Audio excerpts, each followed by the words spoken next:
کسی دور سلطنت میں ایک شہزادہ رہتا جس کا نام ڈیول تھا۔ جس دن ڈیول کے ماں باپ اس کی 5ویں سالگرہ منا رہے تھے تو اچانک ایک سیاہ جادوگر نمودار ہوا جس نے شہزادے پر جادو کیا اور شہزادہ زمین پر گر گیا اور وہ گہری نیند میں چلا گیا۔ بادشاہ نے ملک کے سب سے طاقتور جادوگروں کو بلایا لیکن کوئی بھی جادو کو نہ توڑ سکا۔ صبا جو ایک محنتی لڑکی تھی وہ اپنے خاندان کا پیٹ پالنے کے لیے محنت کرتی۔ ملکہ نے شہزادے کے لیے ایک کمرہ تیار کروایا جہاں وہ 17 سال پڑا رہا۔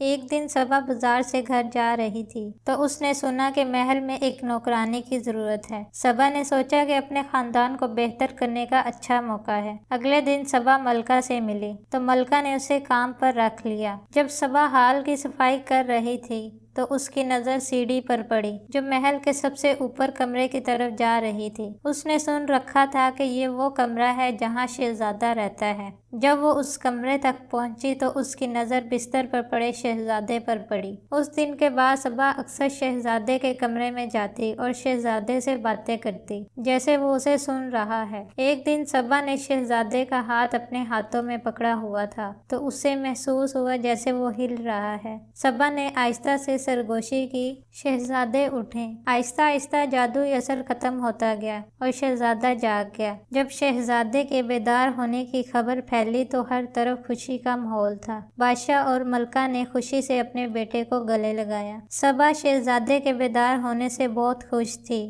لیکن اداس بھی تھی۔ اس نے سوچا کہ کیا اس کی زندگی میں اس کا کردار بدل جائے گا۔ ڈیول کو سب کچھ یاد تھا۔ اسے یہ سمجھنے میں زیادہ وقت نہیں لگا کہ صبا ان تمام سالوں میں اس کے ساتھ تھی۔ اس کی محبت نے جادو کو توڑ دیا۔ شہزادے کے ٹھیک ہونے کی خوشی میں محل میں جشن رکھا گیا جہاں ہر کوئی شہزادے کے بیدار ہونے سے خوش تھا۔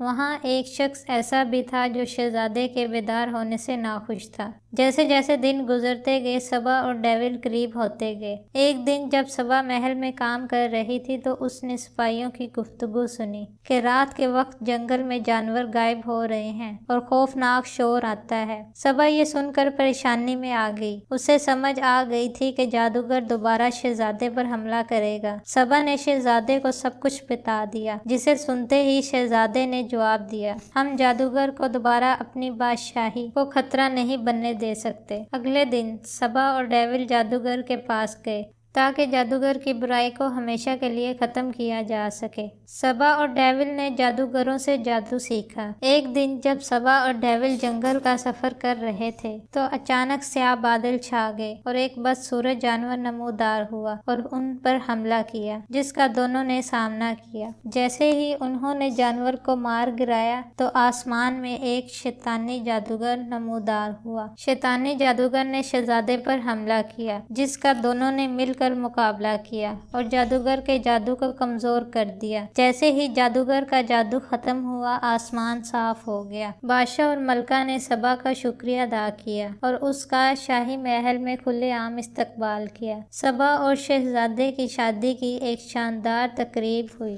اس طرح ان کی محبت نے فتح حاصل کی اور وہ خوشی سے زندگی بسر کرنے لگے۔